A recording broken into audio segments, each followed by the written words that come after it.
Sí, buenos días, gracias, Presidenta. Un gusto saludarle esta mañana.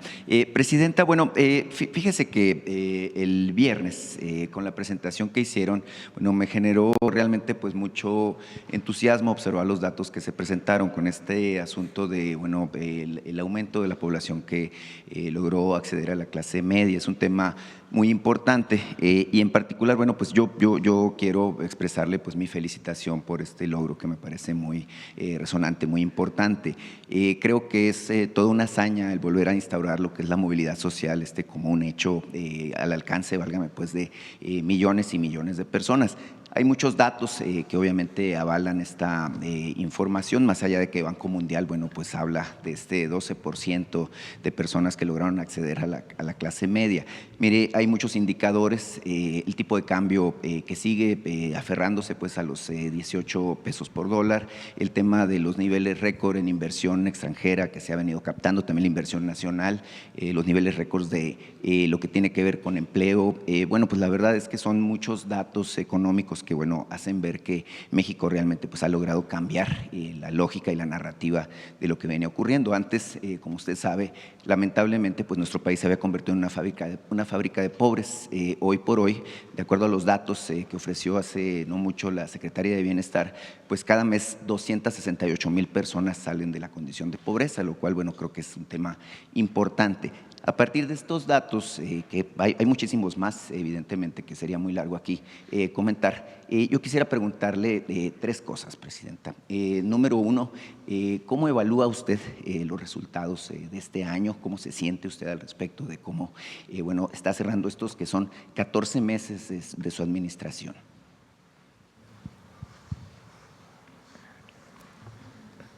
Ahora sí que es pregunta, que hay que darle su tiempo. En primer lugar, nosotros cuando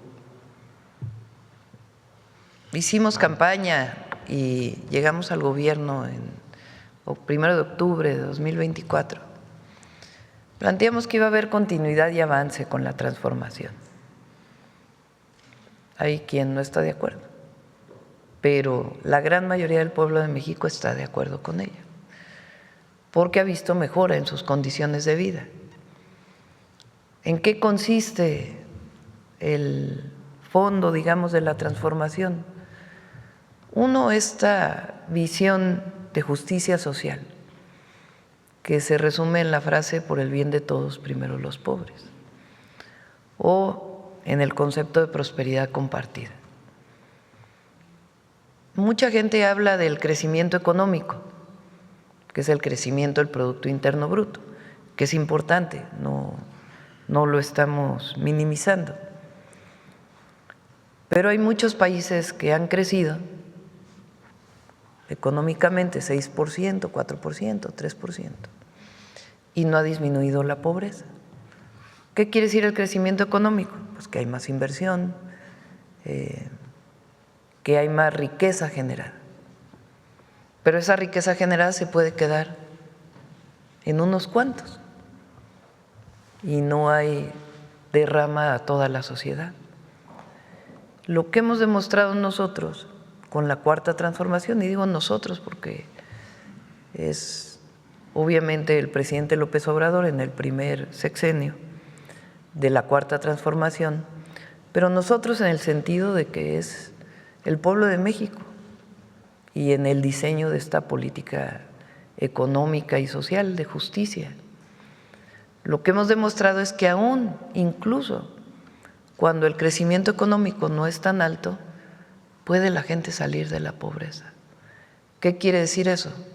Que hay distribución de la riqueza. ¿Cómo se distribuye la riqueza? Pues esencialmente con tres formas. La primera, aumento al salario mínimo. Es decir, que la riqueza generada se distribuya más a los trabajadores y las trabajadoras. Al aumentar el salario mínimo, pues lo que se produce llega más al trabajador, hay una distribución. Entonces, el aumento salarial de A ver, vuélvelo a poner la gráfica. De 3,000 pesos a lo que va a haber en el 2026, al final el salario quedó en, el salario diario, 315 pesos diarios. De 107 pesos en 2010, 124 pesos casi. En 2018 a 315 en 2026. Claro que pues es un aumento muy importante. Esto es distribución de la riqueza, le llega más al trabajador. Eso es lo primero. Lo segundo, los programas de bienestar. Adultos mayores, 13 millones que reciben en este momento 6,200 pesos bimestrales, que es un apoyo por lo menos para la alimentación, aparte de la dignificación de las personas. Pero son 845,000 millones de pesos en 2025 que se distribuyen de manera directa a la gente a través del Banco de Bienestar. 32 millones de familias se ven beneficiadas. Segunda forma de distribución, porque antes ese recurso se quedaba en el gobierno o se apoyaba a los de arriba, pero no se apoyaba a los de abajo. Tercero, la recuperación de las obras estratégicas del gobierno. Generan empleo directo, empleo indirecto y potencian el desarrollo económico. Y cuarto, la inversión privada, que también es muy importante. La inversión extranjera directa y la inversión nacional, desde el pequeño empresario hasta el más grande. Esos 4 elementos han permitido la distribución de la riqueza en el país. Y es muy importante porque de otra manera, si no hubiera cambiado el modelo económico, esto no hubiera ocurrido. Entonces es una visión distinta, completamente distinta, y que genera bienestar.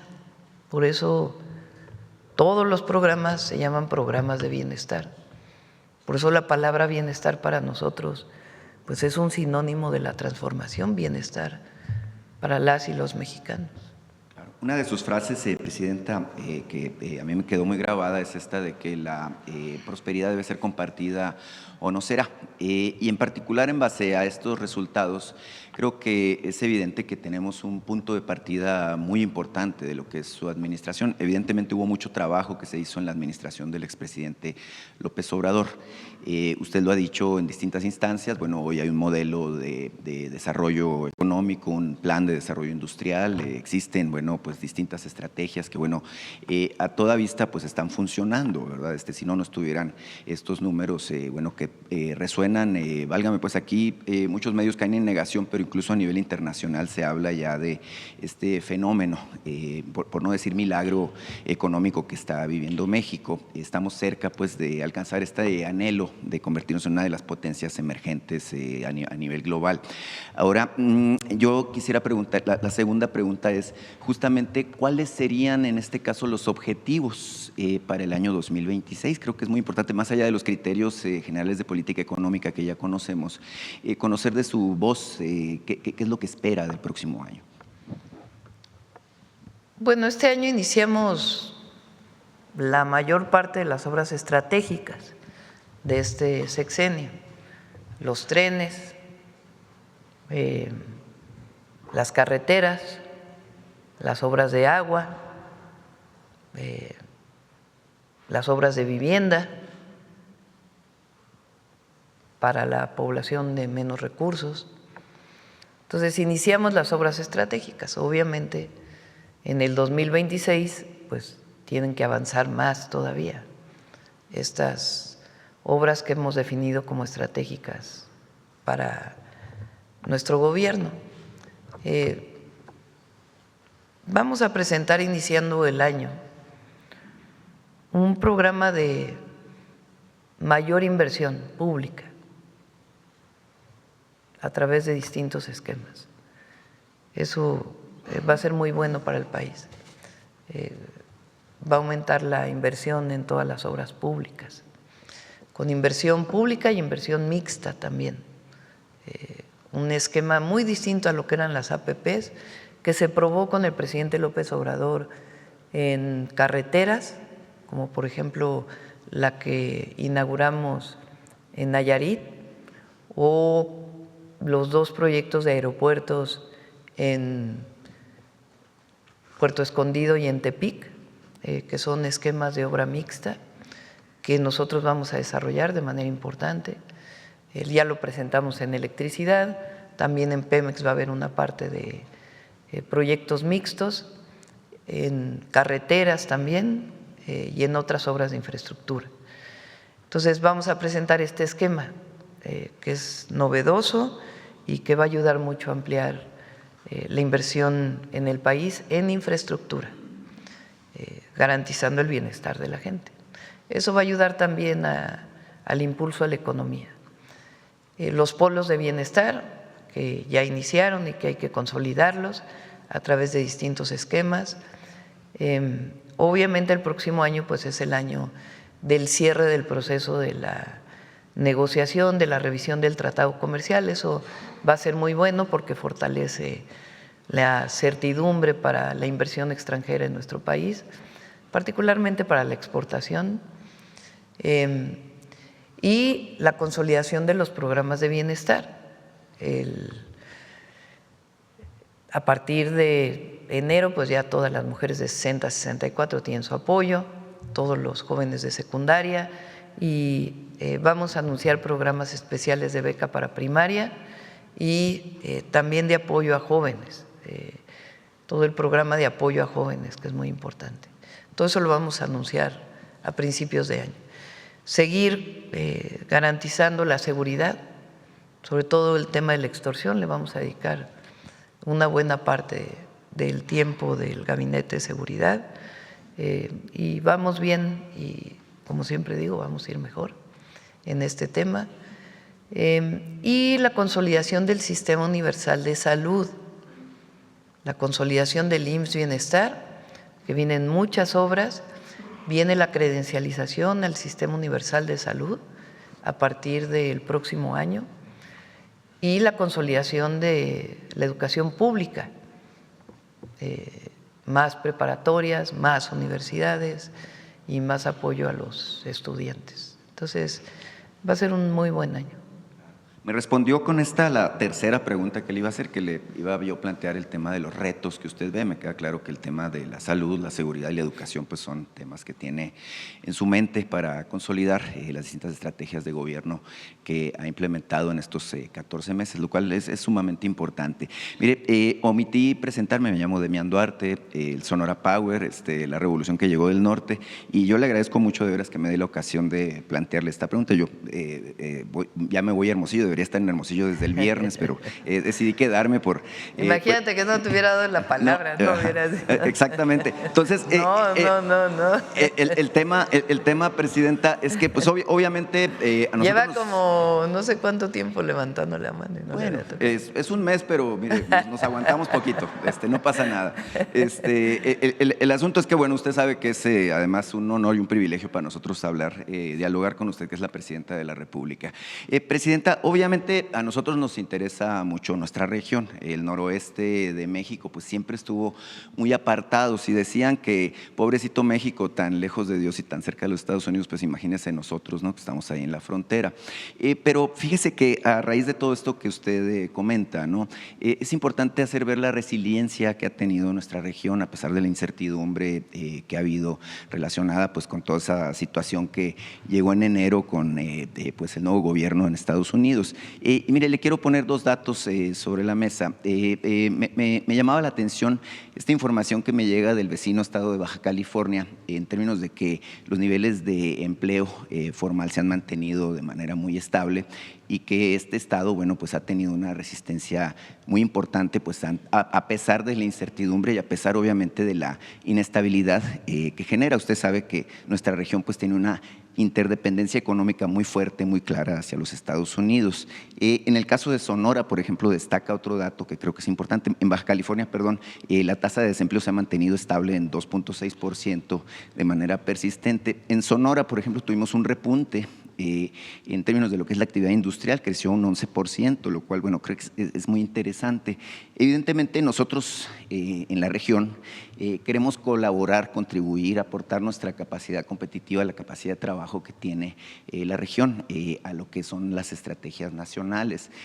Habíamos estado, insisto yo, pues muy aparte, muy lejos, sin infraestructura, sin condiciones, y aunque existe la creencia, ¿no?, de que somos ricos, que tenemos todo, pues la verdad es que usted sabe que tenemos muchas carencias. El tema es muy importante para la región noroeste, puesto que estamos en esta lógica de aportar nuestra capacidad, nuestra experiencia y la relación que se tiene. Pregunta en específico, Presidenta, sobre el tema es, ¿qué es lo que está previendo usted justamente para los próximos años en términos de la integración de la región noroeste? A ver, en Sonora, yo creo que lo vamos a informar de manera integral la próxima semana y si no, a principios de enero. Se llegó a un acuerdo muy importante para el plan de justicia de Cananea. Los trabajadores de Cananea, después de años de huelga, han decidido levantar la huelga a través de un apoyo, un resarcimiento a todos los trabajadores. Esto es algo histórico para Sonora. Al mismo tiempo, el día de mañana en Sonora, les adelanto, se va a informar sobre todas las obras de resarcimiento por la contaminación del río Sonora. Después de que Grupo México no quería pues acabar de hacer todas las obras que eran necesarias, y la secretaria Rosicela ha sido muy importante su trabajo, y del gobernador y de la secretaria Alicia Bárcenas, porque mañana se va a anunciar que se cumplen prácticamente todas las demandas que ha solicitado la comunidad para el resarcimiento de la contaminación del río Sonora. Esto es muy importante. Se van a hacer las clínicas, la medición permanente de la calidad del agua del río Sonora, la restitución y la remediación de suelos, en fin, son una serie de acciones que finalmente se atienden de un trabajo permanente que se hizo y que el Grupo México al final pues decidió cumplir con todo ello. El día de mañana se va a anunciar allá, además de este plan de justicia para Cananea, que finalmente pues se da cumplimiento a este plan de justicia.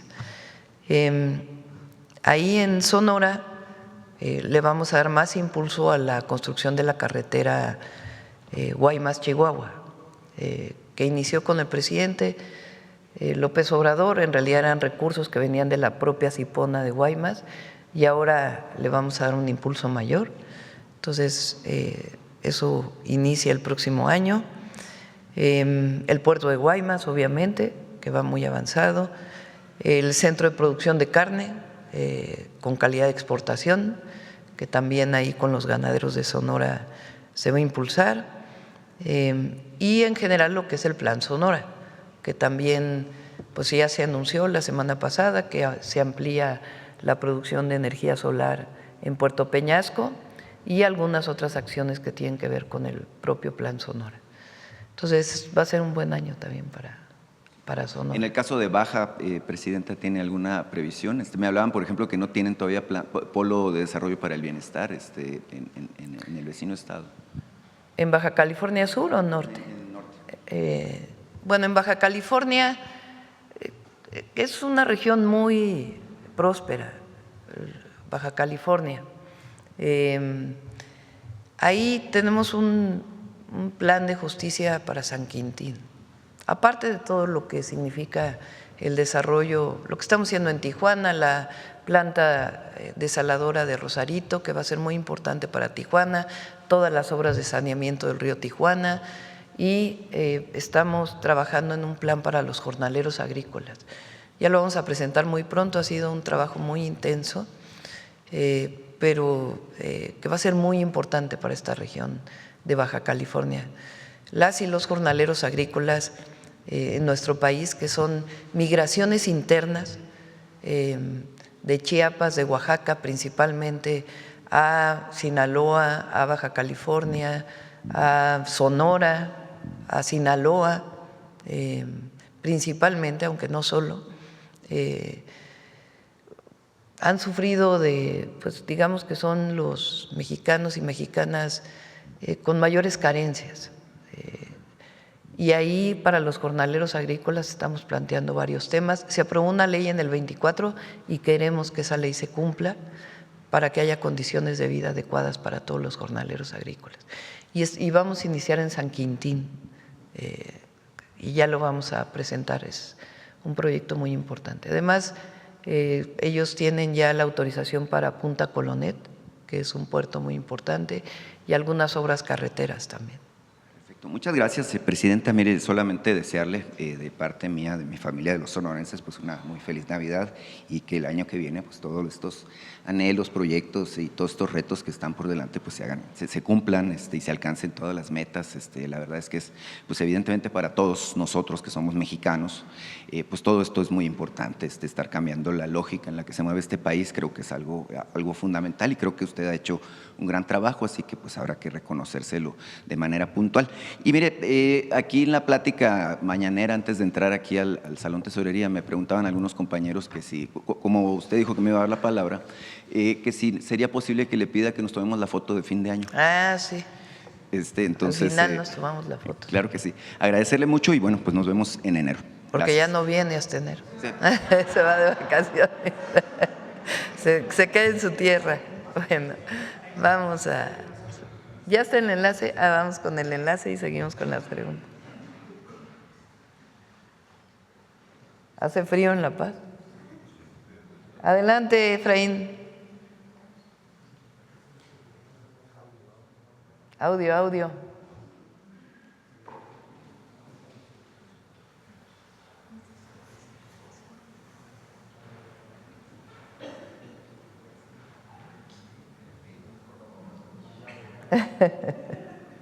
Milena tiene mucho frío, la presidenta municipal de La Paz. Pero creo que tampoco nos escuchan. A ver, checa, a ver, monta, a ver si… Se congeló también.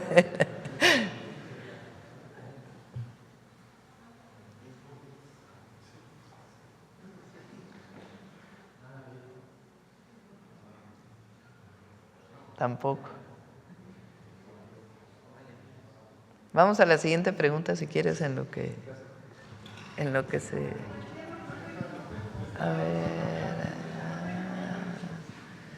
A ver, acá la compañera de Guerrero. Gracias, buenos días, presidenta. Citlali Guerrero, de Bajo Palabra. Pues durante todo el año he estado planteando el tema de los 200 años del Paseo del Pendón en Chilpancingo, que similar a la Guelaguetza de Oaxaca, pues bajan de todas las regiones danzas y música y artesanías de Guerrero. Este año se cumplen 200 años. Ayer inició el Paseo del Pendón, lo que marca el inicio de la Feria de Navidad.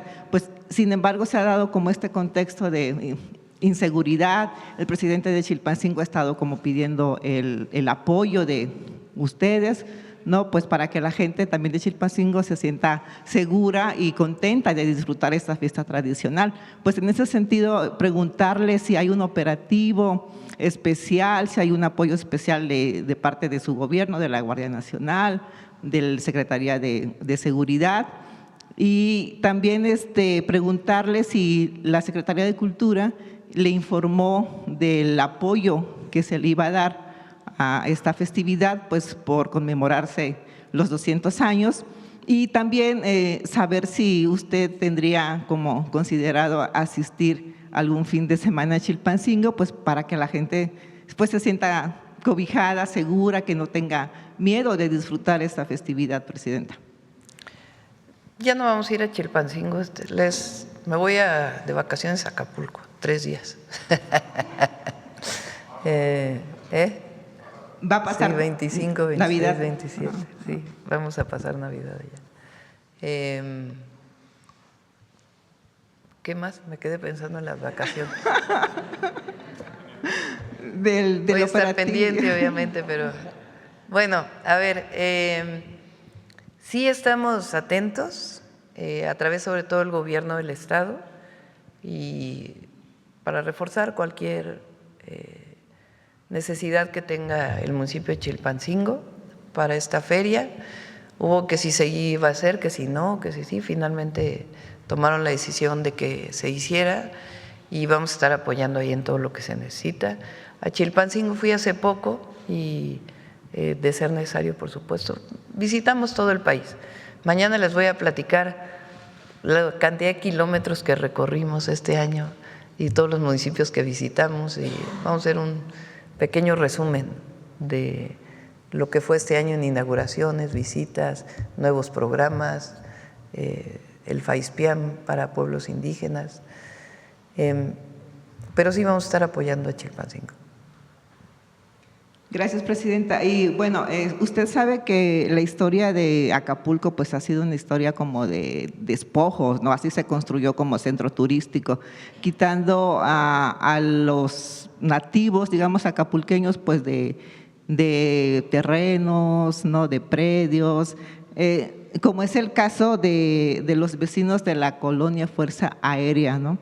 De Acapulco, quienes denuncian que desde 2016 han sido víctimas de despojo ilegal de sus casas a través de un fraude inmobiliario encabezado por Israel Nogueda Pineda, hijo del exgobernador Israel Nogueda, en complicidad con el juez Arturo Nosari Morlet y la inmobiliaria Basilic 7, quienes se han valido de escrituras apócrifas avaladas por el finado exalcalde Luis Walton Aburto para despojarlos de sus viviendas, incluyendo pues a personas de tercera edad. Algunas de hecho han fallecido de infarto, ¿no? O están como en depresión, pues porque todo su patrimonio que construyeron durante 20 años pues se les están quitando, ¿no? Incluso a algunos no se les permite siquiera sacar sus pertenencias, o sea, los sacan de su casa y así como con la ropa que traen puesta solamente, ¿no? Entonces, también están mencionando que esta red de corrupción está incluida Marlene Acosta, directora de vinculación de organizaciones de la SEDATU, quien obstaculiza el proceso de regularización, favoreciendo a la inmobiliaria, por lo que solicitan su apoyo e intervención para la emisión del decreto de desincorporación de las 105 hectáreas parcialmente indemnizadas al ejido La Plaza, pues con el fin de regularizar la tenencia de la tierra de varias colonias, entre ellas la Fuerza Aérea. O sea, es un fallo también que ya está a su favor, pero pues que no le han como dado el seguimiento para este decreto de desincorporación. Entonces solicitan su apoyo. Le pedimos presidenta. a Edna Vega, la secretaria de SEDATU, que pueda atender el tema, si nos das los datos. Sí, ya lo tiene. A Adriana ya le pasé como para que lo los atienda datos. directamente Edna. Gracias. Y bueno, presidenta, la Confederación Nacional de Transportes Mexicanos ha denunciado pues que de manera reiterada abusos sistemáticos por parte de grúas y corralones, y señalan que la Autoridad de Autotransporte Federal no está aplicando el reglamento. El sector pues reporta que no se sanciona la reincidencia, aunque existan múltiples quejas documentadas, no se cancelan concesiones, ni siquiera empresas con historial graves de abusos. Muchas grúas y corralones cobran de manera excesiva, operan de manera irregular, y a pesar de que hay las mesas de trabajo con el gobierno, en la práctica pues no hay resultados visibles. Dicen que las propias autoridades pues argumentan que no tienen presupuesto, gasolina, personal, ni plazas para realizar supervisiones. Y en varias zonas ellos comentan que la Guardia Nacional se niega a intervenir, y existen videos donde mandos ordenan a sus elementos no entrar dejando a los operadores completamente desprotegidos. Entonces ellos están preguntando como qué Pero, acciones… a ver, ¿quién los detiene? Aquí dicen pues que parte de la Guardia Nacional pues que se niegan a No, por eso, pero presentarles si la su Guardia apoyo. Nacional se niega, o sea, ¿dónde son estos? Bueno, danos los datos y nos ponemos en contacto con ellos. Ha estado haciendo un muy buen trabajo Tania Carro en la Subsecretaría de Transporte, pues mejorando todo el sistema. Vemos en particular, en este caso, a qué se refieren, porque si no los detienen, o sea, siento que es contradictorio, si no hay detención en la carretera, ¿quién lo lleva a un corralón? Pero igual dice pues que en los corralones hay muchas irregularidades, precios excesivos, que no, y que hay las denuncias y que no han Lo intervenido. atendemos y vemos con ellos, con Tania Carro, a ver Y ya exactamente qué es lo que plantea. por último, Presidenta, bueno, la semana pasada usted nombró a Estela Damián como consejera de la Presidencia de la República. Entonces yo quisiera que nos comentara si este nombramiento será de manera temporal y que ella pudiera renunciar como en septiembre, pues porque en Guerrero se le menciona como una posible candidata para la gubernatura del estado, ¿no? Eso es otra cosa. Estela es O- consejera jurídica y no es temporal O si el usted tiene nombramiento. considerado que la acompañe durante todo su sexenio. No, yo quiero que se quede todo el sexenio. Ya Estela puede tomar otra decisión, ¿verdad? Pero obviamente la nombramos de manera permanente. Muchas gracias, Presidente. Gracias.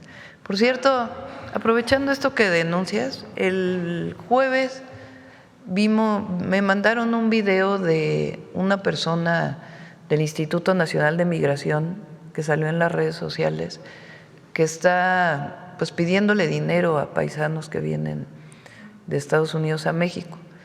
De inmediato le pedimos a la Secretaría de Gobernación y al titular del Instituto Nacional de Migración que revisaran el caso, estas personas fueran separadas de su cargo y se inicie un proceso de investigación. Y vamos a generar un esquema así para todos los casos en donde haya reportes de algún acto de corrupción en cualquiera de las instituciones. Lo vamos a presentar el próximo año. Pero sí es importante que se conozca este caso. Es un video que están tomando en el momento que un integrante del Instituto Nacional de Migración está solicitándoles dinero y de inmediato se tomaron cartas en el asunto. Entonces, para informárselos.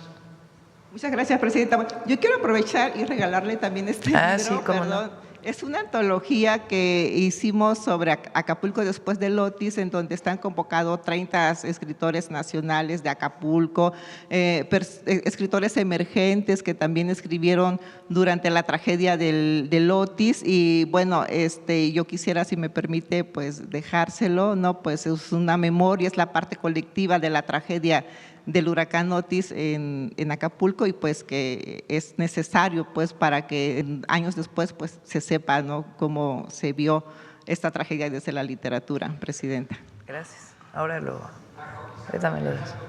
Bueno, vamos al enlace, ¿ya está? ¿Ahora sí? Parece que ya. Ya, ahora sí, Efra. Todo 1, 2, bajo 3. control. ¿Ya está? ¿Listo? Adelante.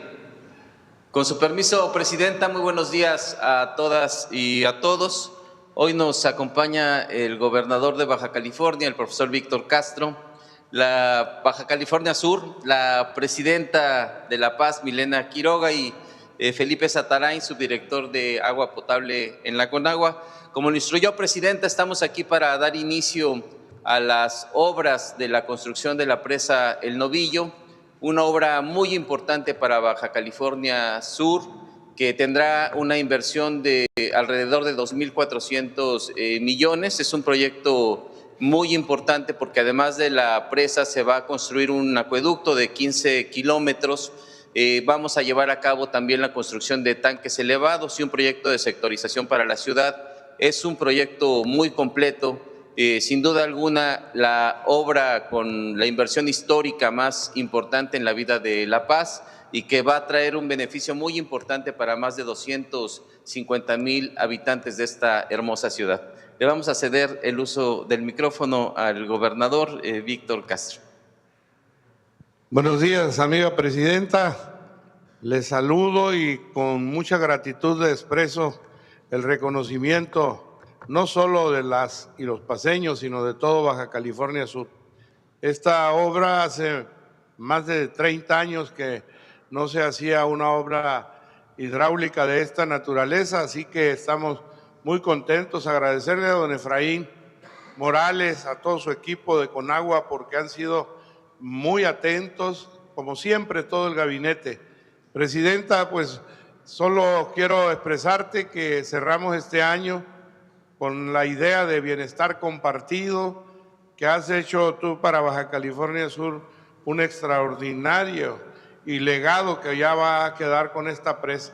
Estamos al pie de una modesta serranía subcaliforniana, paceña, hace frío aquí en este inicio de la Sierra de la Laguna, y que es importantísimo lo que va a generar de beneficios para La Paz, para Baja California Sur, esta presa, la presa del Novillo, que queremos ponerle la mujer perseverante, porque Milena perseveró, trabajó muy duro, y quiero reconocer este gran esfuerzo de nuestra alcaldesa de La Paz, y que bajo el respaldo de usted hoy inician las obras de esta presa del Novillo.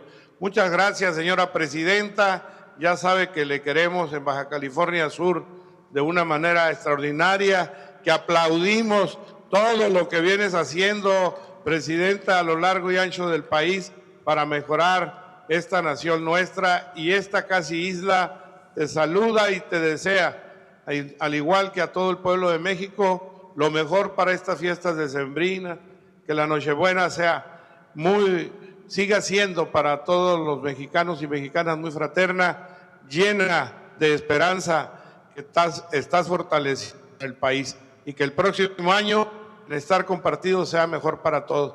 Gracias, presidenta, un abrazote y que le vaya muy bien a México. Así que vamos desde aquí, en la presa del Novillo, puro para adelante. Puro para adelante. Presidenta, si nos lo permite, tenemos un pequeño video y después le vamos a pedir a la alcaldesa que nos ayude con el conteo para el banderazo de inicio de las obras.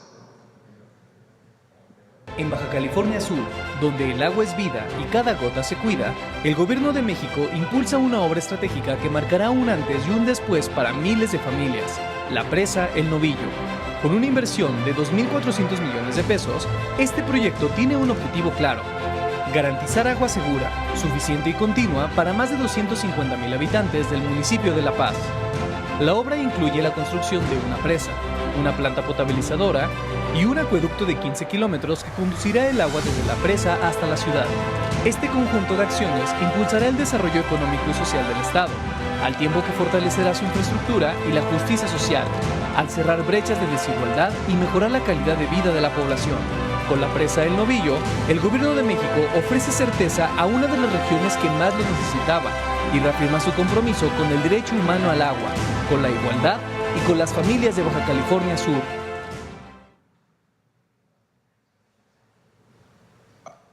¿Listo?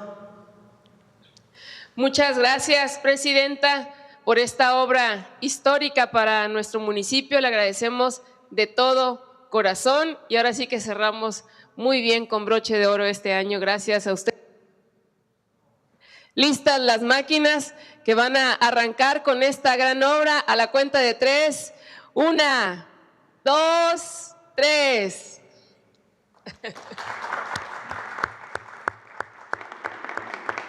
¡Viva México!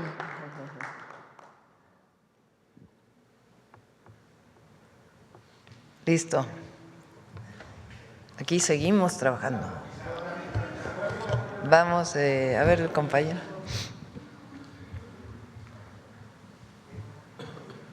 Buenos días a todas y todos. Muchas gracias, presidenta. Julio Sánchez de UNO TV. Quisiera empezar mi participación preguntándole, o si nos pudiera explicar, por favor, el día de ayer la Cancillería dio a conocer un informe sobre el uso de presas de, por ejemplo, Chihuahua o Nuevo León para cumplir con este tratado de América con Estados Unidos. ¿Nos pudiera explicar esto? ¿Cuál es el fundamento legal? ¿Por qué si no son parte de este río? ¿Cómo se lleva a cabo esto, por favor? Dices para cumplir con el tratado de aguas con Estados Unidos, sí. Sí, se trabajó con todos los gobernadores y se buscó un esquema de afectación mínima a agricultores de todo el país, particularmente de los estados de Coahuila, Nuevo León y Tamaulipas. Chihuahua, Coahuila, Nuevo León y Tamaulipas. Entonces buscó resarcir con aguas de otras cuencas que permitieran pues atender el tema del adeudo de agua. Todos estuvieron de acuerdo y eso nos va a permitir pues que la afectación sea mínima. Prácticamente no hay afectación a los agricultores del norte de México. Creo que fue un buen acuerdo. Vamos a, particularmente Tamaulipas, es el estado que más se ve afectado por todo el uso del río Bravo. Hay un proyecto de hace mucho tiempo, no sé de qué año es, si me acuerda Efraín o el propio Roberto, para poder hacer una línea de conducción de las aguas, del agua tratada de Nuevo León a Tamaulipas, para utilizarse para riego. Estamos recuperando este proyecto para que Tamaulipas pueda tener suficiente agua para riego. Entonces, la idea es iniciarlo el próximo año, de tal manera de que más allá si hay agua de lluvia o no, este convenio que se firmó hace muchos años, pues se haga realidad y que se pueda hacer la infraestructura que se requiere para Tamaulipas. Pero se trabajó con todos los gobernadores y fue un buen acuerdo. ¿Esto tiene un fundamento legal, además de, sí, digamos, este acuerdo? Sí, nosotros no hacemos nada ilegal. Sí. ¿Esto se hacía también en el pasado? ¿Se llegó a hacer? En otras épocas también se ha hecho. Sí.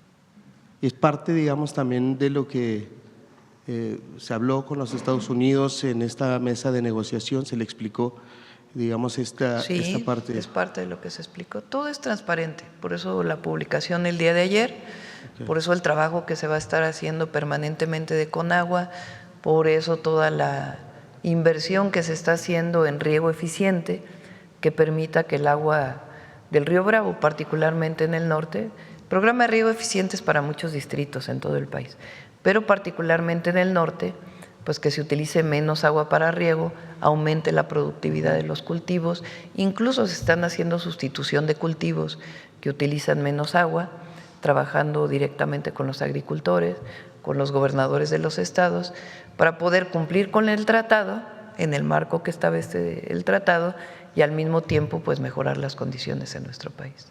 Entiendo. Gracias, Presidenta. En un segundo tema, preguntarle si se pudiera tener un informe detallado o más información sobre el petróleo que México entrega a Cuba, si es posible tener esto. Fíjense que ya lo tienes ahí. Hoy en la mañana me pasó Efraín, un compañero de Relaciones Exteriores, los acuerdos que ha habido en materia de petróleo en todos los gobiernos, independientemente del partido político, y es importante que se conozca, porque si no parece que solamente, primero lo hacemos en un marco legal que como país soberano, y segundo, damos continuidad a una serie de apoyos que se han dado históricamente de nuestro país a Cuba. No, pero esta es relación bilateral. Sí, esto es lo de Pemex, ¿verdad? Cooperación energética y financiera. Vamos abajo, porque lo de arriba pues tiene que ver con el bloqueo. En 1994, durante el periodo especial en Cuba, se formalizó una inversión de $350 millones para la modernización de la refinería de Cienfuegos, una operación estratégica de swaps, intercambio de deuda por inversión. Asistencia de Pemex en 2012. Se firmaron cartas de intención para que Pemex brindara asistencia técnica a la estatal cubana CUPET permitiendo que tuviera presencia de los proyectos de exploración que Cuba ejecutaba con consorcios internacionales. Condonación de deuda en 2013. Condonó el gobierno de Peña Nieto deuda que tenía el gobierno de Cuba con Petróleos Mexicanos. Condonó 70% de la deuda histórica con Bancomext, reestructurando el resto para fomentar el comercio bilateral.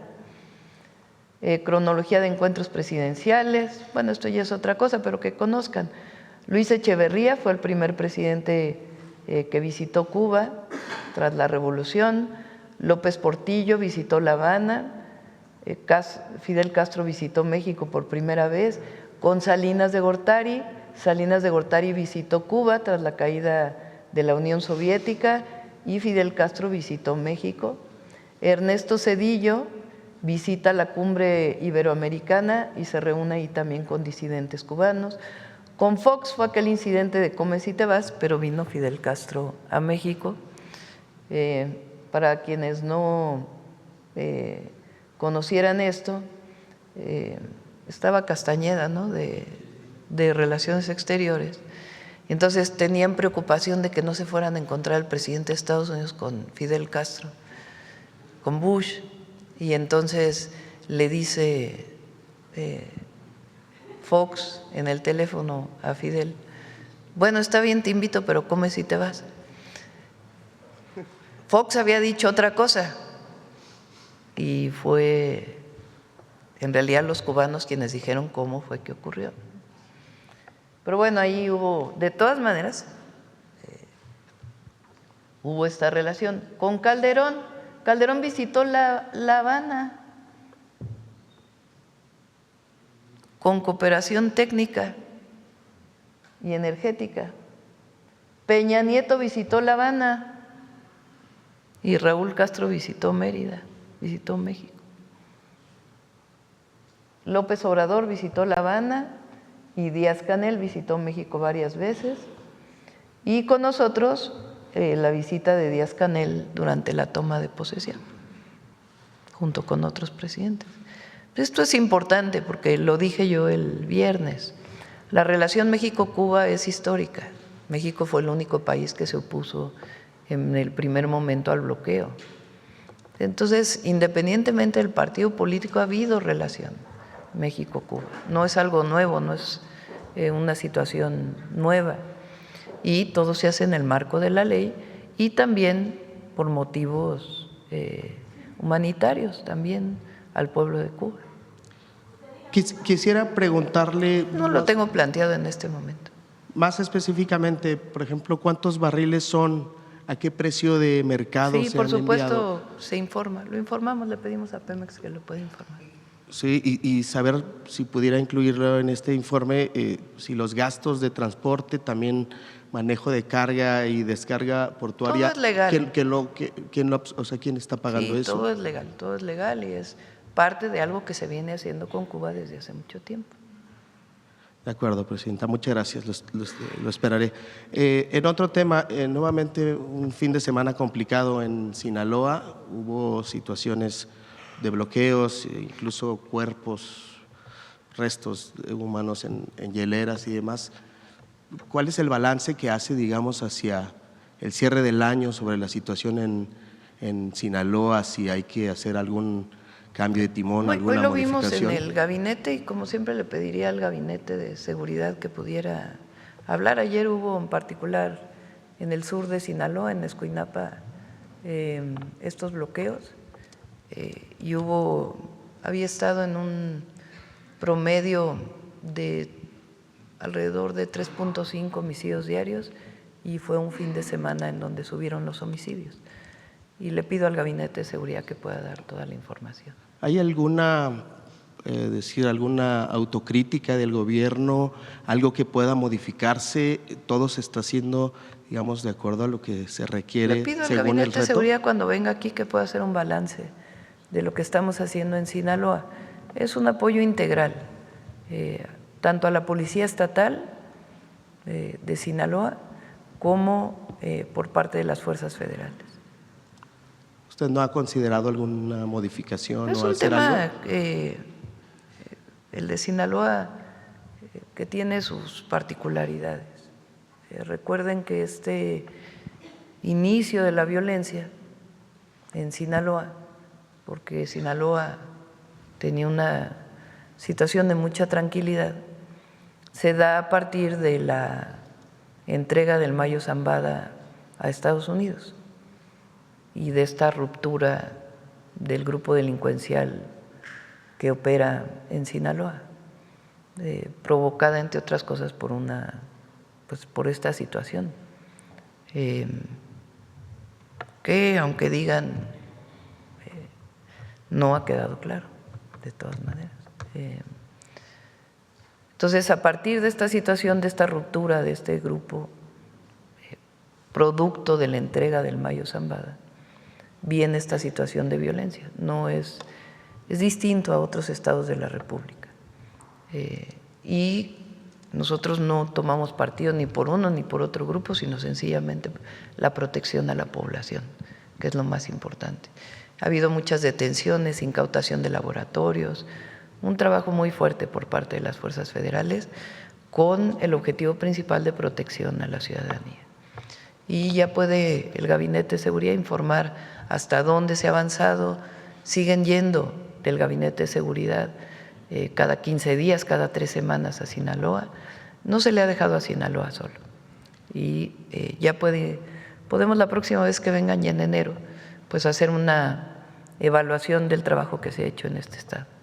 Presidenta, ahora que menciona lo de el Mayo, que dice que no ha quedado completamente claro, ¿ustedes desde el gobierno, digamos, confían en la declaración que dio el Mayo allá en Estados Unidos, el que dice cómo fue enviado allá y toda esta declaración, el gobierno confía que fue así? Yo pediría que lo informara el Gabinete de Seguridad. Ahora la Fiscalía también hizo su propia investigación de esta situación y también la Fiscalía puede informar con más detalle. Entiendo, Presidenta, muchas gracias.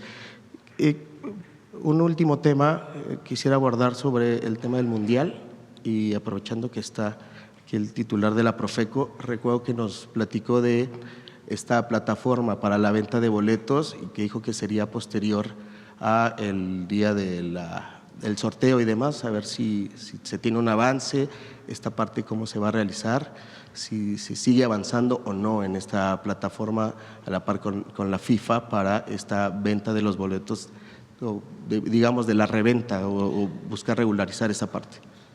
A ver, ahí son 2 temas importantes, o 3. Salió el fin de semana un artículo diciendo que se estaba dando muchísimas facilidades a la FIFA para disminución de impuestos. Sacó Secretaría de Hacienda un comunicado muy importante, porque fue al revés, o sea, se había firmado algo en el 2016 o 15 o 16 para que se llevara a cabo el Mundial en México, que daba varios años de exención de impuestos. Se redujo a 1 año y se acotó por parte de la Secretaría de Hacienda. Entonces es importante que esto se conozca. Ayer se dio el comunicado con detalles de esta situación.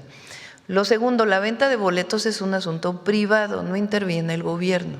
Interviene con Profeco para revisar que no haya ningún abuso a las personas consumidoras o quienes compran los boletos. Pero el gobierno no es que venda los boletos, esto es muy importante. O sea, es un asunto privado por parte de la FIFA y quienes tienen el Estadio Azteca o el Estadio Jalisco o en Monterrey, pero es un asunto privado. Y la Profeco hace una revisión, que ahí sí nos puedes informar, Iván. Sí, Presidenta, claro que sí. Sí, en cuanto a esta plataforma de recolocación o intercambio, lo que nosotros hicimos fue dar el acompañamiento para que el diseño estuviera acorde con la legislación mexicana, porque tanto en Canadá como en Estados Unidos la reventa es legal, no así en México, por eso no pudieron desarrollar una plataforma de reventa tal cual. Entonces lo que decidió FIFA, fue una decisión de ellos con base en la legislación mexicana, es hacer esta plataforma de intercambio de boletos. Es decir, si alguien compró boletos para un partido, porque recordemos que antes se pusieron a la venta los boletos antes de que existieran cambian el calendario. Entonces, si alguien quiere ir a un partido de fútbol en donde esté una selección a la que más le guste, puede utilizar esta plataforma de intercambio. Pero como bien dice la presidenta, es una plataforma privada en la que nosotros hacemos el acompañamiento para que esté de acuerdo a la legislación, y si hubiera alguna queja de algún consumidor en la utilización de esta plataforma o en general en la venta de los boletos, nosotros ayudamos, nosotros apoyamos para defender a las personas consumidoras. Esto, presidente. Entiendo, muchas gracias. Presidenta, aprovechando, justo cómo va a ser o si se tiene planeado hacer algo en los alrededores de los estadios, el tema de la venta informal, ¿no? Productos que no son oficiales y demás. Entiendo que esto también hay una regulación o FIFA exige mucho esa parte, que no se puede y demás. ¿Se está trabajando eso?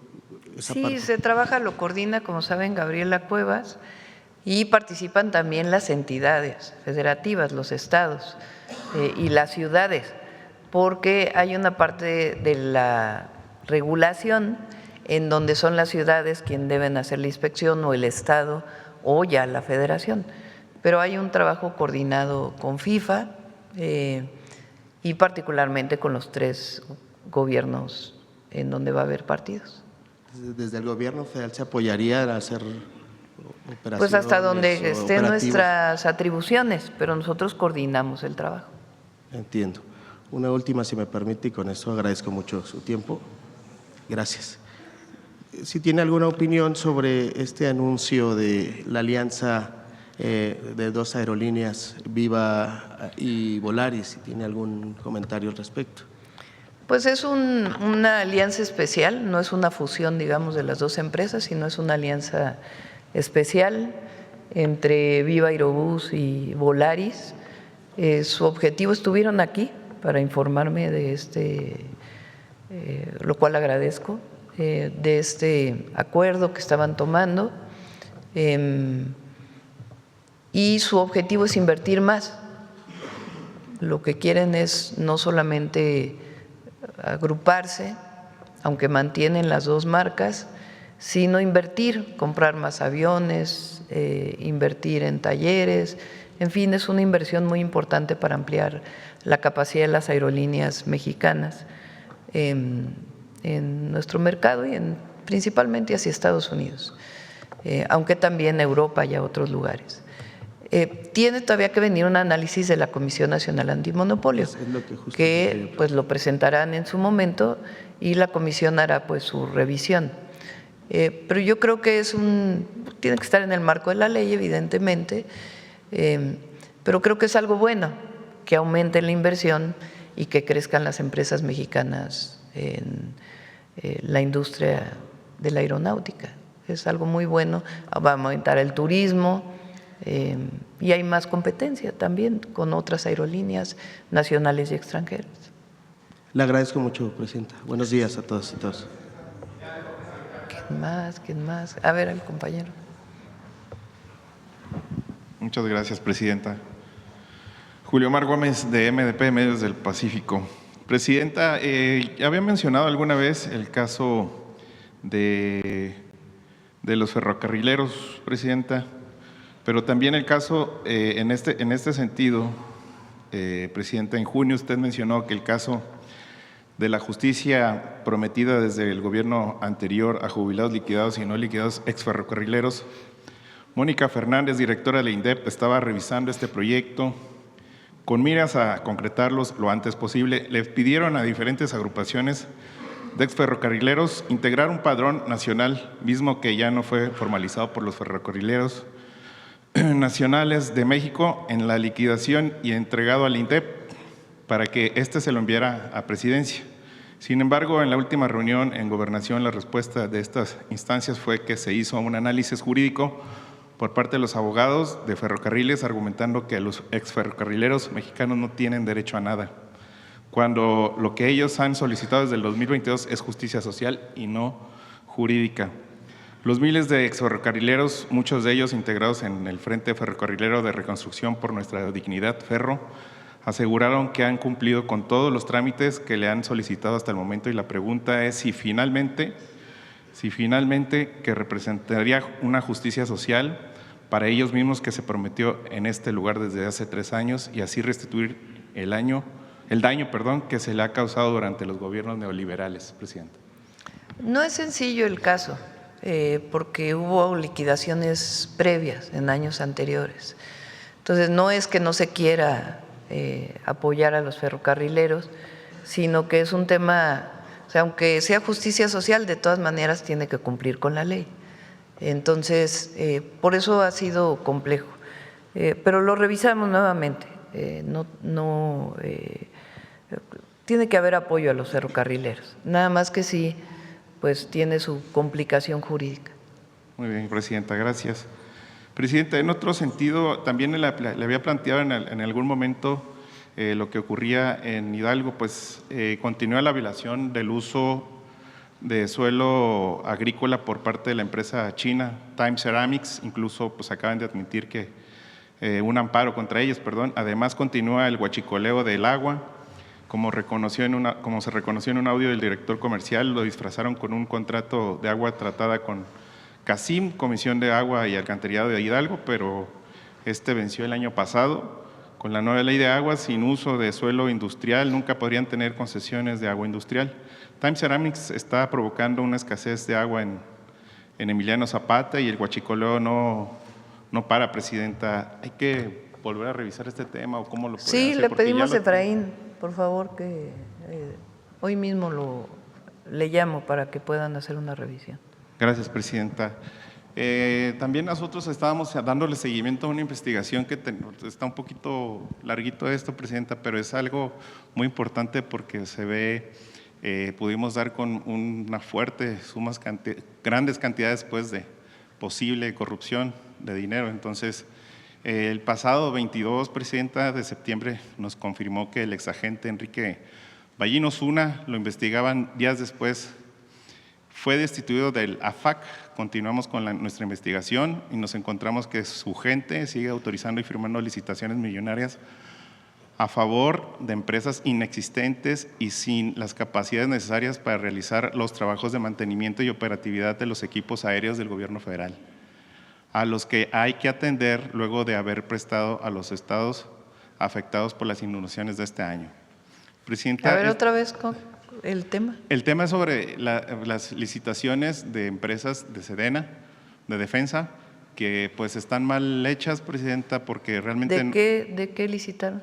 Sí, a ver, tengo los datos precisos. Por ejemplo, esta es una de las empresas que se adjudican cientos de millones de pesos de dólares.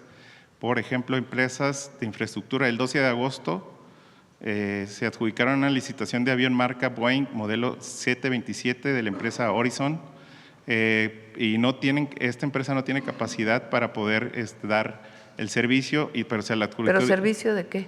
De mantenimiento. ¿Mantenimiento a las aeronaves, presidenta. Ha de ser la otra empresa que no ganó, que se anda quejando. Normalmente pasa así, la verdad. Pero con gusto le pedimos a la Secretaría de la Defensa. Imagínense si en un tema tan delicado como el mantenimiento de las aeronaves nos hicieran bien las cosas. Entonces, le pedimos a Defensa que lo pueda aclarar. Sí. Particularmente este contrato. Sí, bueno, quisiera mencionar otro contrato, por ejemplo, el 25 de noviembre, en una licitación directa de una aeronave también, con 5,000 millones de dólares, por ejemplo. Pues, ¿5,000 millones de dólares? No, y ojalá la defensa tuviera ese dinero. De pesos, presidenta, discúlpeme. Y sí, imagínate, estás hablando de 100,000 millones de pesos. Sí, de pesos, presidenta. Entonces, no. ¿Le puedo pasar todos los datos de la investigación? Sí, porque la defensa no tiene 5,000 millones de dólares para poder estar haciendo una licitación. Muy bien. Le voy con gusto a pasarle… Sí, y con gusto lo aclaramos. Mucho gusto. Muchas gracias, presidenta. Oiga, presidenta, pues también personas empleadas del IMSS, del Estado de Salud, del Estado de Veracruz, pues se quejaron porque se vuelven las tiendas de rayas cuando su participación en beneficio de los bonos navideños y demás se los pagaron con una tarjeta de de Chedraui. Entonces son 14,900 pesos que tenían 10 días para gastar y pues se vuelve al término de la tienda de raya, por así decirlo, y no, pues, no se les da el dinero en efectivo como tal. Pues hay que preguntarle al Estado de Veracruz. Son licitaciones que se hacen al mejor precio. Entonces hay que preguntarle en particular por qué ganó esta empresa. Muchas veces son bonos de recursos y otras veces se licita entre distintas tiendas de autoservicio el bono que se tiene que dar, y quien dé más por menos, pues es quien lo gana. Pero le pedimos al Estado de Veracruz que pueda aclarar este asunto. Ciertamente esos no se pueden dar en efectivo, Presidenta, o definitivamente una tarjeta vale que sea universal. Pues depende cómo lo liciten. No tengo conocimiento en particular cómo lo licitó el gobierno de Veracruz. Tiene que informarlo, pero no necesariamente es esta, como dice, una tienda de raya. Depende cómo lo licitaron y pueden aclararlo. Pero es, digamos, legal que puedan licitar frente a varias tiendas de autoservicio. Les pongo un ejemplo. Ahora que compramos algunas despensas para la situación de lluvias, pues se hace una licitación de quién da más por menos recurso que sea de calidad la despensa, y así se hace. Gracias, Presidenta. Presidenta, preguntarle cómo cierra usted este año con la aprobación internacional. Como antes nos lo mencionaba en la mañanera, pues estaba casi en segundo lugar del presidente Modi de la India. Pues no sé, no he visto esta encuesta, pero yo estoy muy satisfecha, muy contenta y muy agradecida sobre todo por el apoyo de la gente. Es algo extraordinario. Por cierto, ayer que veníamos de regreso de el AIFA, se me acercó unos paisanos que venían en la carretera, me tocaron y abrieron la ventana, que estaban muy agradecidos por la caravana que se hizo, que anunció aquí Sergio Salomón. ¿Se acuerdan? De que vinieron muchos paisanos juntos a la llegada. Estaban pero felices de cómo se hizo la caravana, fue totalmente espontáneo.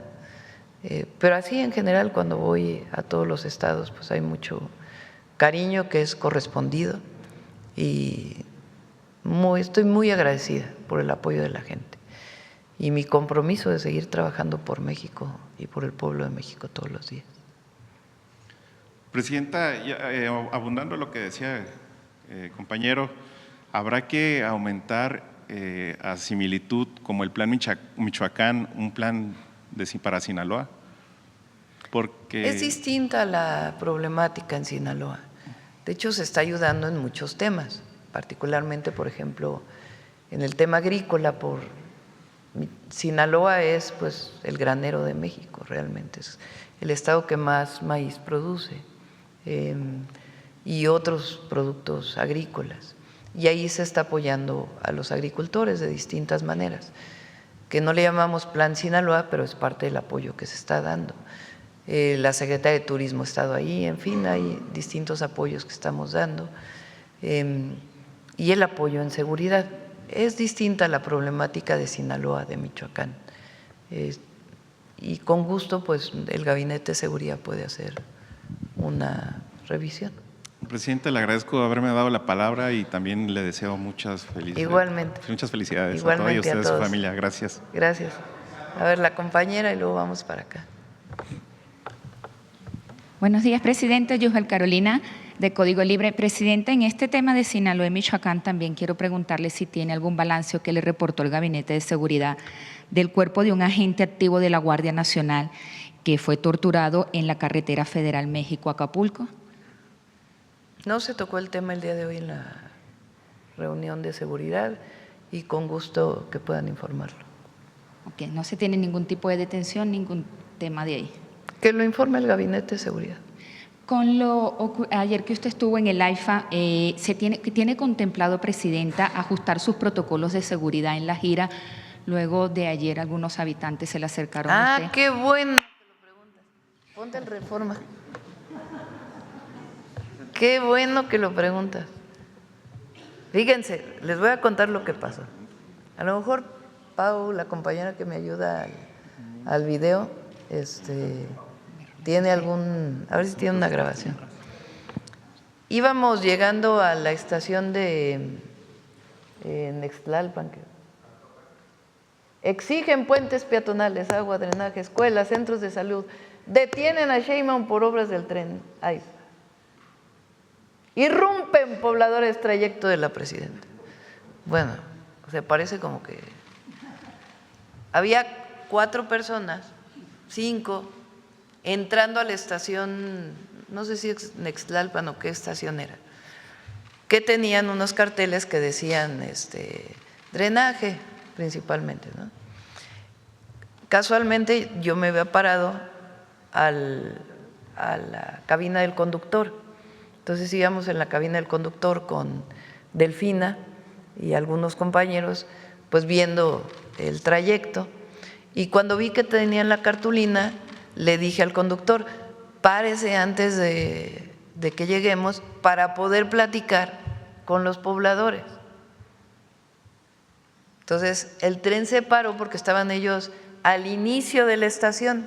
Entonces normalmente el tren pues se para ya avanzando en la estación. De hecho ahí no tenía planteado pararse, pues porque íbamos de corrido, fue el primer viaje. Entonces se para el conductor, porque yo le pido que se pare, abro la ventanita del conductor y platico con la gente, a ver, platíquenme qué es lo que está pasando.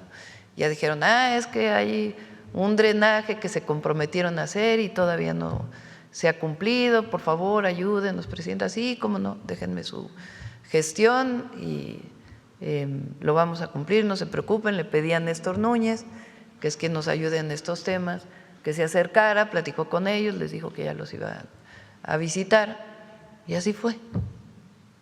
O sea, todo lo contrario, ni problemas de seguridad, al revés, fui yo la que le pedí al conductor que se parara porque estaban con su cartulina para poderlos atender.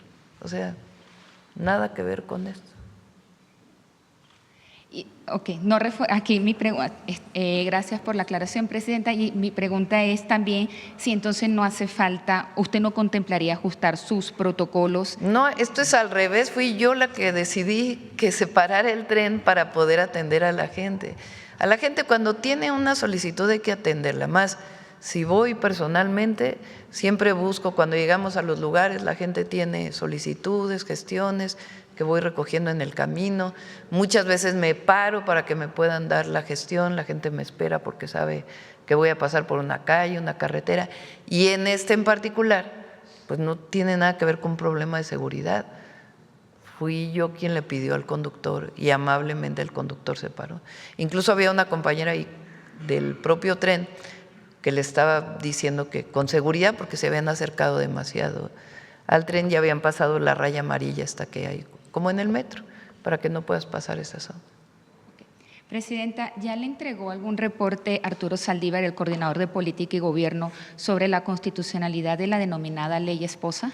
Está en eso, yo creo que mañana nos lo van a plantear. Yo creo que no hace falta esas leyes, la verdad, más allá de la constitucionalidad o no. O sea, creo que con el acuerdo que tomó el INE, que tiene que venir en una reforma electoral, de que los partidos tengan que proponer a la mitad de sus candidatos mujeres y la otra mitad hombres, se cumple, además de otras acciones afirmativas que hay, se cumple pues el tema de género, de que pueda haber suficientes mujeres gobernadoras, porque de otra manera probablemente no hubiera ocurrido. Y la verdad es que las gobernadoras lo hacen muy bien. Entonces, para evitar cualquier cosa de que se está orientando o se esté evitando que una persona participe, no creo que sea necesario que se legisle la alternancia hombre-mujer, hombre-mujer, hombre-mujer. Pero vamos a ver si es constitucional o no. Okay. Y, presidenta, ¿ya tendremos respuesta de alguna embajada donde iría Alejandro Hertz? Ya merito, ya parece que ya muy pronto. Ya viene, hasta que no nos den la anuencia, entonces no informamos. Ok. Y para finalizar, ¿algún mensaje para los migrantes, tanto a los connacionales como los migrantes de otros países aquí en México, que les quiera dar ahorita en esta época? Sí, nuestro cariño, nuestro apoyo, nuestra comprensión, nuestra fraternidad y particularmente a todas las mexicanas y mexicanos que viven en Estados Unidos, nuestro abrazo cariñoso, nuestro abrazo fraterno, y siempre los vamos a considerar héroes y heroínas de la patria. Gracias. Bueno, vamos, dijimos por acá ahora. Buenos días, Presidenta. Hans Salazar, de Noticiero en Redes. Preguntarle sobre la fortaleza del peso que continúa debajo de los, en el equivalente al dólar estadounidense, debajo de los 18 pesos. La valoración de cómo se mantiene esto. Pues es la fortaleza de la economía mexicana. Leía un artículo que decía es que hay fortaleza macroeconómica, pero ha disminuido el empleo y han disminuido… son las dos, tienen que ser las dos y hemos trabajado para ello. Además el empleo ha aumentado. Pero esto tiene que ver con la fortaleza de la economía mexicana y la certidumbre, porque si no, no habría inversión en pesos. Se compran pesos para garantizar, digo porque ven que es una moneda estable y hay estabilidad en el país, si no, no estaría ocurriendo esto. Entonces es parte de nuestro modelo económico, que es fortaleza macroeconómica y también apoyo a la gente. En otra pregunta, Presidenta, sobre García Luna. García Luna, preso actualmente, ya sentenciado en Estados Unidos, a través de su defensa está apelando su sentencia, está pidiendo la revisión, mejor dicho, allá en Estados Unidos. Algunas lecturas de gente que sabe sobre todos estos temas es que buscaría seguir el camino de Juan Orlando Hernández, expresidente hondureño acusado de narcotráfico, pues liberado por parte del presidente estadounidense y pues con consecuencias políticas para ese país centroamericano. Preguntarle usted cómo está viendo esta situación en una posibilidad de que esto surja hacia este punto, o descartaría esto. Bueno, él tiene derecho como cualquier ciudadano. Sin embargo, no creo que haya esta opción. El propio gobierno de los Estados Unidos, ¿se acuerdan? Cuando entró el presidente Trump, puso en un documento de la Casa Blanca al caso de García Luna como un caso de vínculo de un servidor público. Bueno, servidor público no se puede decir, ¿verdad? Porque servidor público quiere decir que estás al servicio del pueblo. De alguien que formó parte del gobierno de Calderón en la máxima posición y que se demostró que estaba vinculado con el narcotráfico. Entonces no creo que haya una salida en este sentido. De todas maneras, recuerden que en México tiene órdenes de aprehensión y en todo caso se pediría la extradición, pero aquí tiene órdenes de aprehensión. Recientemente detuvieron una persona que trabajaba con García Luna, ya relacionada con los contratos posteriores a cuando fue secretario de Seguridad, porque en el juicio que tuvo en Estados Unidos ya no consideraron, solamente consideraron la parte cuando él trabajó en el gobierno, pero posterior a que trabajó en el gobierno, pues hay mucha documentación de contratos con corrupción que hizo con el gobierno de México, de entonces Peña Nieto, con funcionarios del gobierno de Peña Nieto. Y por eso fue detenida una colaboradora de García Luna recientemente por la Fiscalía General de la República. Entonces no creo que ocurra, pero de todas maneras, pues aquí tiene órdenes de aprehensión. Gracias, Presidenta. También sobre su gira del fin de semana, preguntarle si nos pudiera dar más información a detalle sobre esta planta de ciclo combinado. He estado leyendo algunos datos al respecto sobre esta planta ya, el inicio allá en Querétaro, sobre este apoyo y esto que ha presentado la Comisión Federal de Electricidad al respecto. El trabajo que se hizo durante el periodo del presidente López Obrador y del licenciado Bartlett en la CFE fue muy bueno. No solamente recuperaron a Comisión Federal de Electricidad y la capacidad del Estado mexicano para generar 54% de la energía eléctrica, sino que CFE es una empresa que se financia sola. Tiene un apoyo, pero es para las tarifas de alrededor de, creo que este año fueron casi 100,000 millones de pesos, que se dieron a Comisión Federal de Electricidad para garantizar que las tarifas del consumo de los consumidores más bajos se mantenga en ese nivel, que no aumente el precio de la electricidad. Pero el financiamiento de CFE es un financiamiento propio a través de distintos esquemas que se mantuvieron ahora después del cambio en la Constitución y en la Ley de Electricidad, de Comisión Federal de Electricidad. Y se hicieron varias plantas, particularmente de ciclo combinado. Ciclo combinado es una planta de generación que es más eficiente que las termoeléctricas convencionales. Ya tiene muchos años que iniciaron estas plantas en México, pero ahora este modelo que inició con el presidente López Obrador es una tecnología que usa poca agua, permite un enfriamiento con muy poca agua, de tal manera que aumenta la producción de energía y disminuye el consumo de agua. Y son plantas muy eficientes.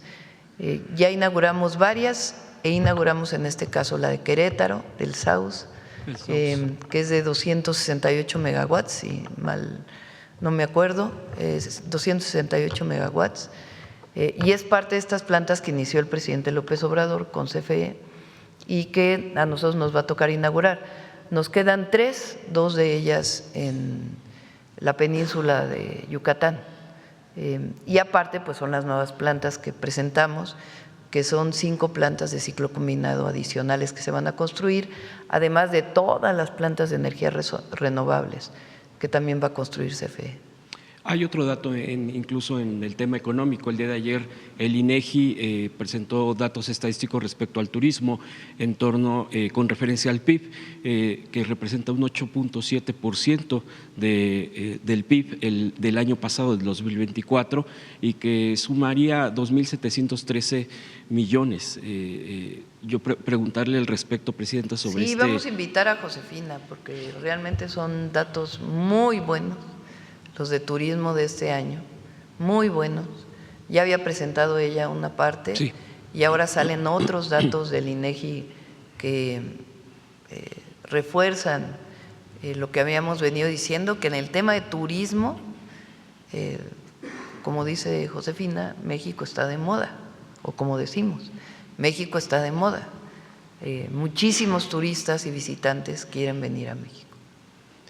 Por último, Presidenta, hoy hace 28 años sucedió una masacre en Chiapas, no quisiera dejar de registrarlo, en la masacre de Acteal, donde asesinaron a 45 indígenas, muchos de ellos mujeres, incluso embarazadas, a niñas, a niños, en un momento y en un marco donde pues en ese entonces, en 1997, gobernaba Ernesto Zedillo Ponce de León, y que este tipo de políticas de crear paramilitares, específicamente en esta zona, en Chiapas, que fue a partir del conflicto o del levantamiento de los zapatistas, del Ejército Zapatista de Liberación Nacional.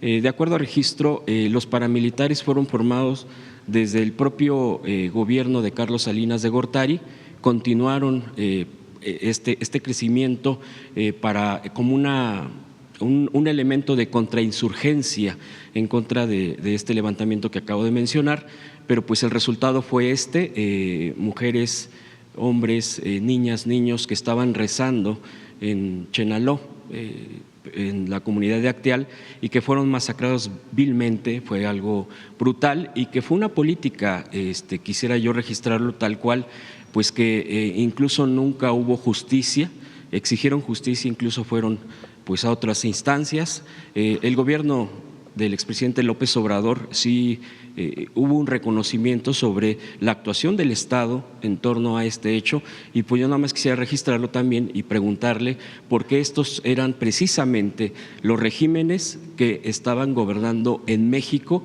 y que pocas veces se habla, pocas veces se dice o se trae a la cuenta, principalmente por los medios corporativos o por los comentócratas o por todo este tipo de situaciones que dicen que el autoritarismo y todo eso, pero ahí es donde hay elementos muy concretos y que no fue castigado este artero y brutal crimen, entre muchos otros, pero el día de hoy recordamos eso.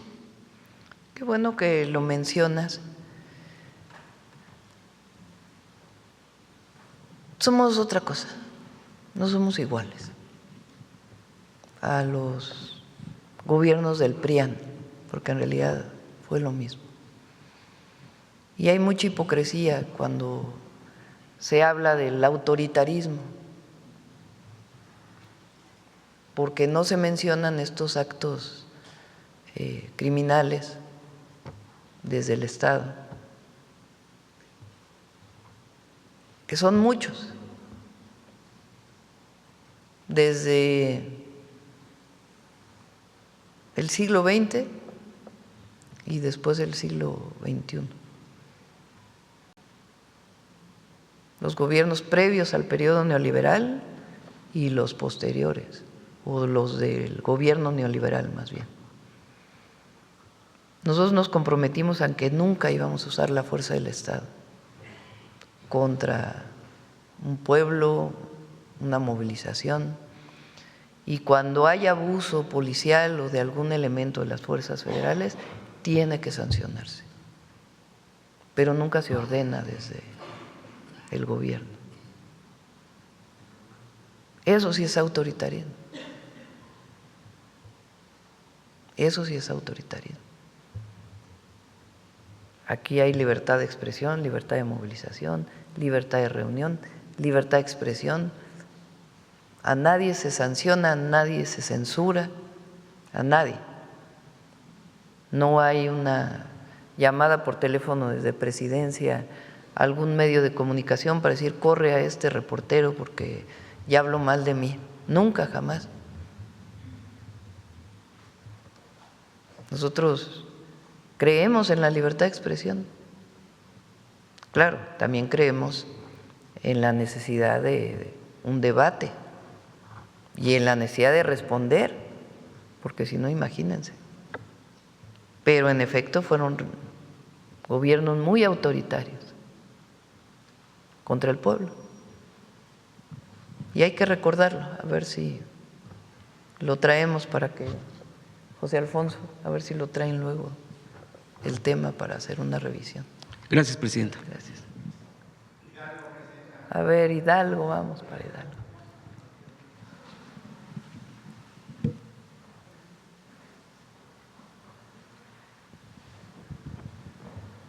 Gracias, Presidenta. Buenos días, Marco Antonio Olvera, del periódico digital Hidalgo News.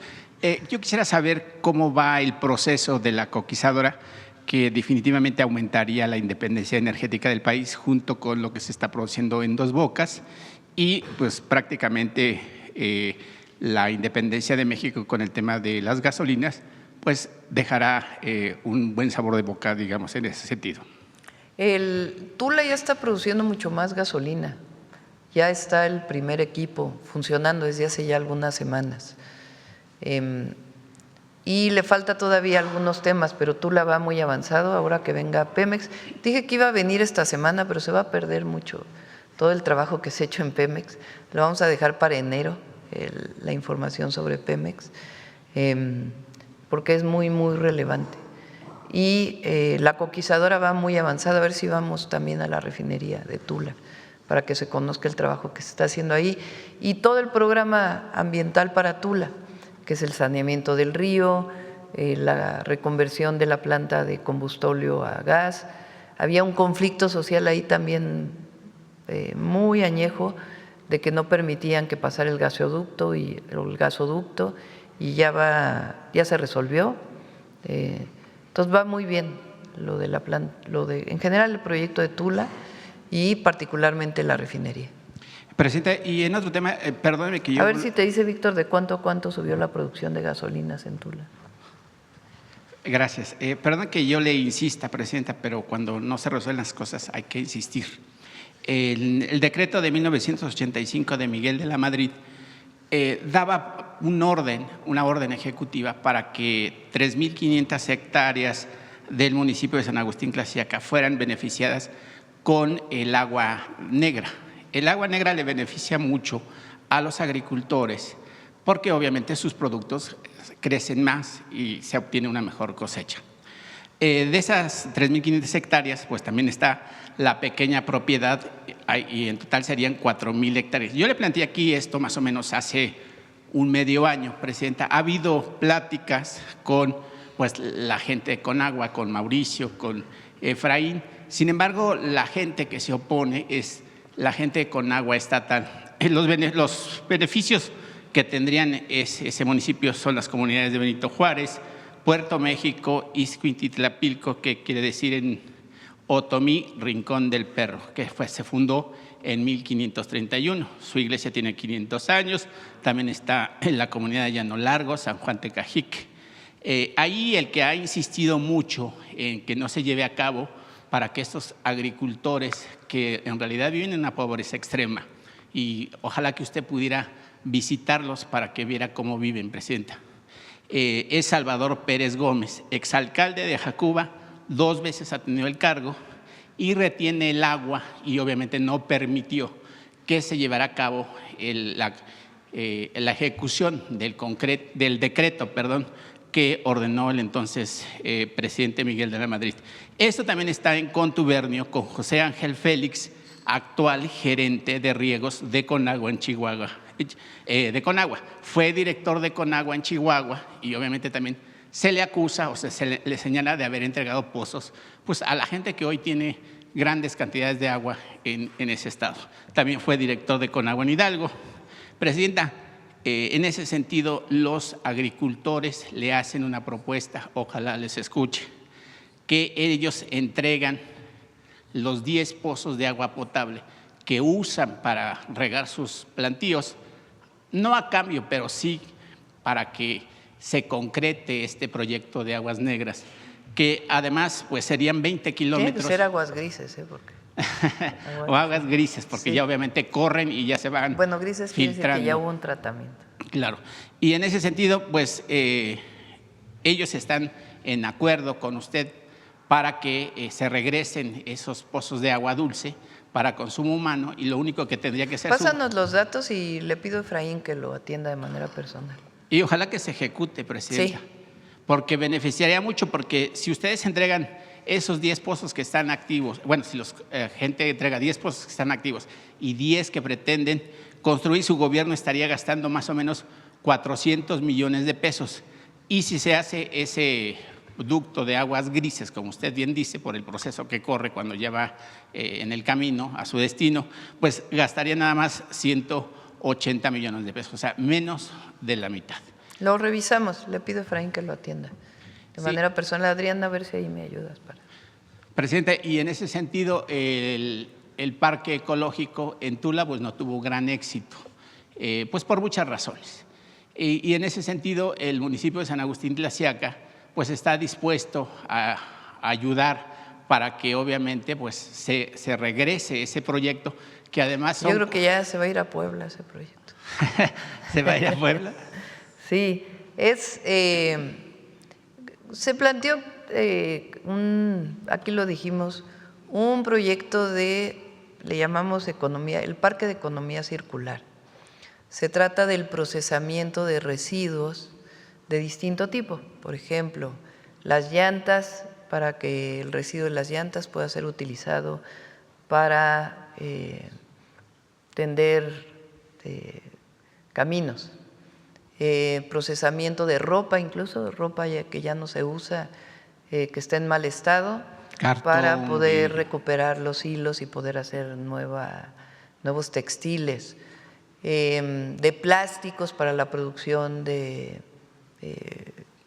también de algún tipo de combustible,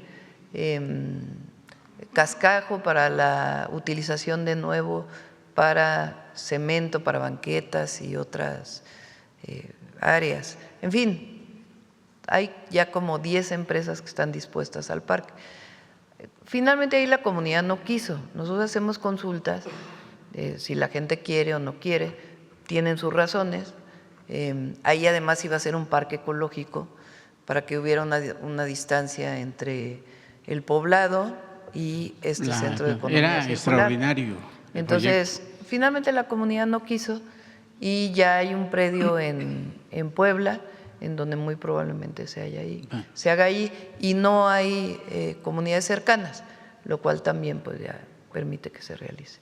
Presidenta, hace unos días se llevó a cabo pues, prácticamente los 100 días de la nueva Corte. ¿Cómo ve usted ese tránsito de esa nueva generación de integrantes de la Corte, ministros y presidentes? Muy bien, y se va a ir consolidando el nuevo Poder Judicial, se va a ir consolidando y fue una muy buena decisión que se tomó. Hay quien dice que eso genera incertidumbre y no lo creo. Y en ese sentido, presidente de la Corte, la exministra presidenta de la Corte, Norma Piña, pues también dejó un desfalco financiero en el Poder Judicial. ¿Cómo se va a actuar en ese sentido? Bueno, ella tiene que decidir allá el Poder Judicial. Primero, no sé si fue desfalco y segundo, pues hay que, ya que anuncie, que informe el área administrativa que también se definió en el nuevo Poder Judicial. Y ya por último, presidenta, si me lo permite, usted como presidenta de la República obviamente no roba, no miente y no traiciona, porque definitivamente el pueblo la juzgaría y severamente.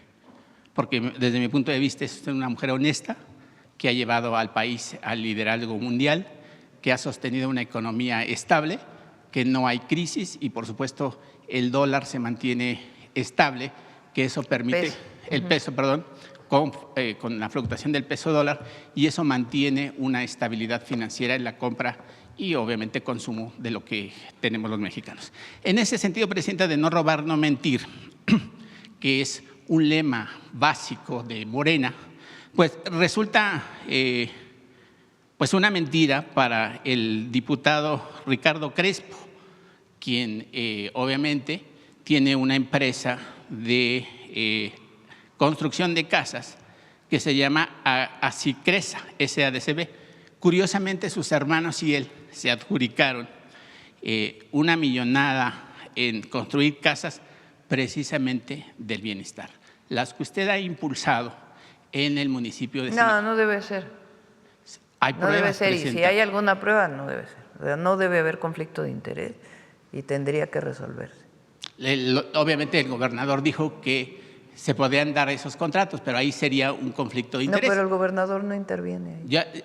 Exacto, el gobernador interviene porque dice que la gente del Infonavit fue… Bien, vamos a revisarlo y en caso de que sea cierto, pues tiene que suspenderse ese contrato porque no puede haber conflicto de interés. Bueno, no está bien. Muchas gracias. Sí. Buen día.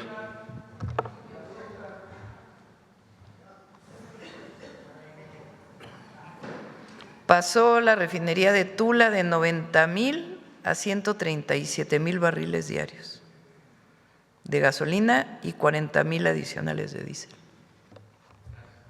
Bueno, ¿quién más? Yo creo que ya no, son 9:30 y todavía nos falta humanismo mexicano. Apúntale para que mañana pregunte. Vamos.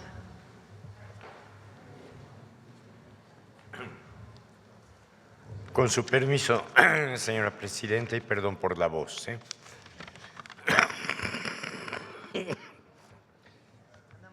Sí, a 210 años de la ejecución del Siervo de la Nación, hoy 22 de diciembre, es un honor recordar al forjador del espíritu humanista de la América mexicana.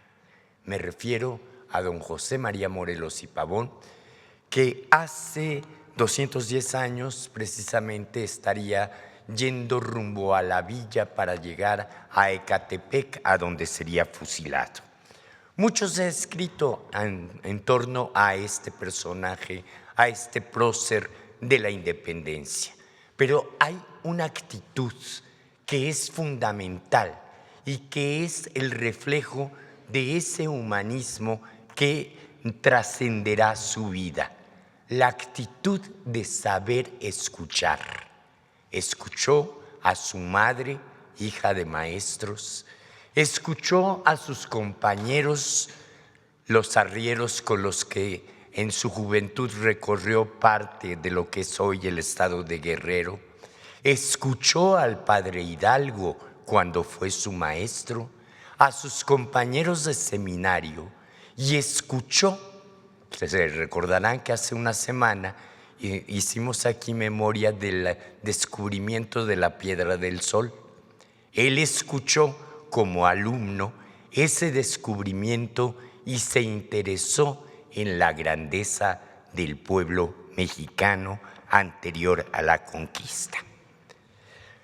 A Morelos le llegan también las voces de sus feligreses como cura, y a Morelos le llegan las necesidades y los anhelos del pueblo para solo así poder forjar un ideario como son los sentimientos de la nación.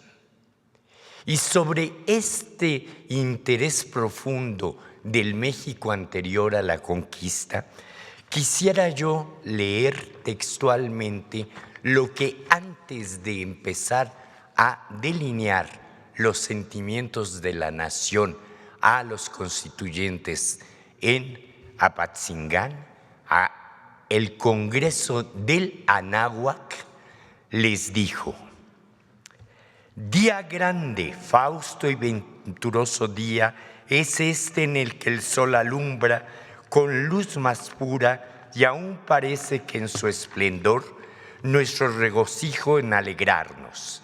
Genios de Moctezuma, de Cacamatzin, de Cuauhtemotzin, de Xicoténcatl, de Calzoncin, celebrad como celebráis el mitote en que fuisteis acometidos por la pérfida espada de Alvarado, este dichoso instante en que vuestros hijos se han reunido para vengar vuestros desafueros y ultrajes y librarse de las garras de la tiranía y fanatismo que los iba a absorber para siempre. Al 12 de agosto de 1521 sucedió el 14 de septiembre de 1813, en aquel se aprestaron las cadenas de nuestra servidumbre en México Tenochtitlan. En este se rompen para siempre en el venturoso pueblo de Chilpancingo. Veamos la cápsula que hemos preparado para honrar la memoria del siervo de la nación. José María Morelos es considerado, junto con Miguel Hidalgo, uno de los padres fundadores de la nación mexicana. De familia muy humilde, Morelos nació en Valladolid, hoy Morelia, el 30 de septiembre de 1765. A los 24 años ingresó al Colegio de San Nicolás, donde era rector Miguel Hidalgo. Cursó latín y teología en la Ciudad de México y se ordenó como sacerdote en 1797. Fue nombrado párroco de Carácuaro, Michoacán. Al saber que Hidalgo se levantó en armas contra el gobierno virreinal, en octubre de 1810 fue a sumarse a su lucha. Hidalgo le encomendó llevar la causa insurgente al sur y tomar Acapulco. Morelos fue el mejor estratega militar de la insurgencia. Condujo contingentes muy bien organizados y disciplinados junto a Hermenegildo Galeana y Mariano Matamoros. Estableció zonas liberadas bajo control insurgente. Su genio militar se combinaba con su talento político y con su visión de estadista. En septiembre de 1813 se convocó al Congreso de Anáhuac, que declaró la independencia y aprobó el decreto constitucional para la libertad de la América Mexicana. En el Congreso en Chilpancingo, Morelos, expuso los sentimientos de la nación, el primer manifiesto social de México donde se expone el ideario libertario, igualitario y justiciero del movimiento insurgente. Ahí definió la esencia del gobierno de las leyes al servicio del pueblo, donde La buena ley es superior a toda persona y debe ser tal que modere las desigualdades sociales, mejore las costumbres y obligue al patriotismo, para que no distinga a un hombre de otro más que la virtud, nunca el color de la piel. El momento más deslumbrante de Morelos es cuando fue elegido de manera unánime por los pueblos, las tropas, los oficiales y el Congreso como generalísimo del ejército. Morelos no aceptó en principio ser jefe supremo, se declaró siervo de la nación. Su discurso ante el Congreso lo elevó como una de las grandes figuras de la historia. Dijo Morelos: ha recaído en mí el cargo de generalísimo de las armas del reino y la autoridad del supremo poder ejecutivo. Y aunque en el instante sentí grabados mis hombros débiles por el peso enormísimo que recayó sobre mí, e hice por lo mismo dimisión de este gran distintivo con que la nación me honra ante el Supremo Congreso como representante de su soberanía, queriendo solo denominarme siervo y esclavo de mi patria.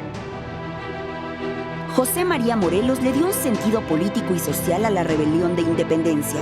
Defendió la soberanía popular, la república y un proyecto de justicia. Emboscado por realistas, cayó preso, fue juzgado por traición y despojado de su condición sacerdotal. Sus enemigos no podían perdonarle la osadía de querer formar una patria nueva, libre, independiente y soberana, basada en la justicia y en el poder al servicio del pueblo. Un amigo de Morelos, arriero como él, Vicente Guerrero, continuó la resistencia insurgente que duró 11 años hasta consolidarse la independencia. El siervo de la nación fue fusilado el 22 de diciembre de 1815 en San Cristóbal Ecatepec. Su sacrificio no fue en vano. Su vida, obra y pensamiento alimentaron la causa insurgente y el espíritu libertario del pueblo mexicano.